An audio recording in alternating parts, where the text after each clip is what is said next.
Only 9 months removed from that Luka trade, Nico Harrison is officially fired. I'm not surprised, and you're not surprised, and no one's surprised, but it is a little sooner than everybody thought. I thought it'd be at least like a full season before they fired him after they realized, all right, that trade was horrible. We gave it a shot. We gave it a run. It clearly didn't work.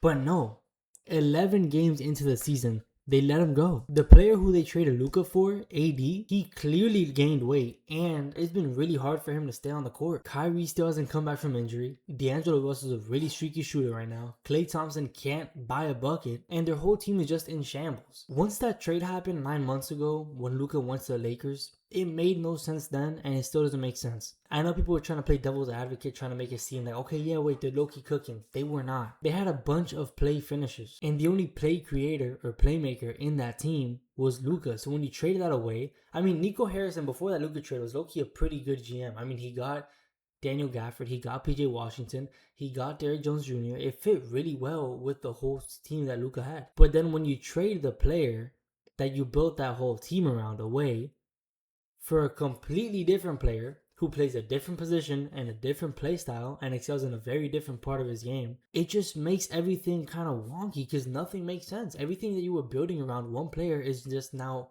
gone.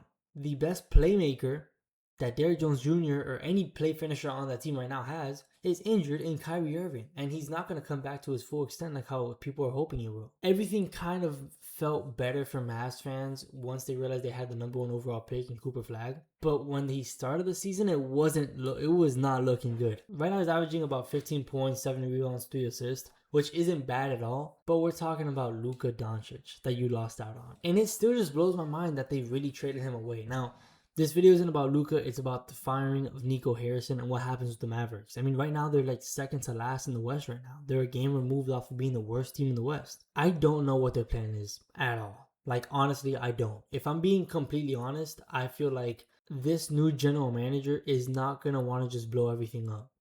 He's going to want to make this turn into something else. There's no way they're going to rebuild after this. No way they just cut their losses after half a season or even a full season.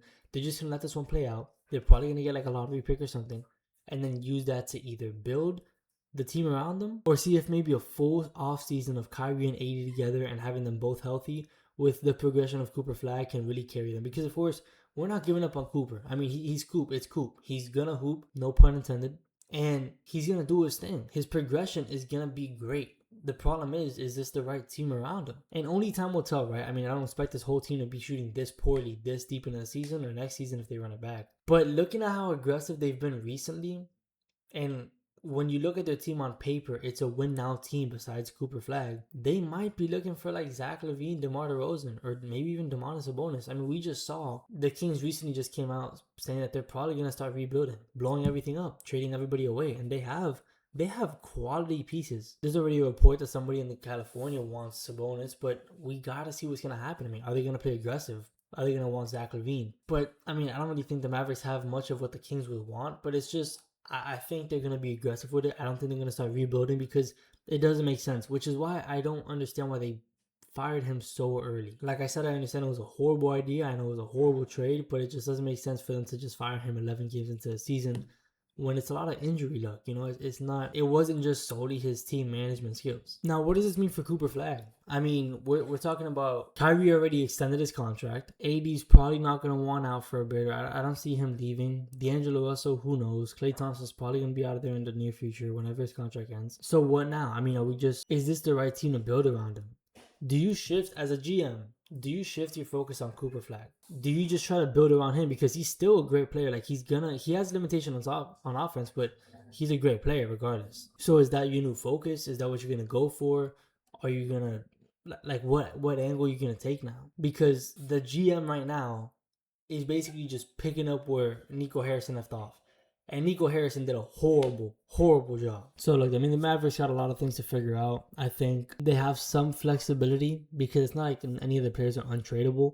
It's just, if they decide to blow it up, I bet there are a couple teams who would want a Kyrie Irving, who would want an Anthony Davis, Max Christie, even Klay Thompson, or D'Lo as the third string point guard. There are a couple teams who would want that, but are the things in return, are the players that you would get in return, are they worth it?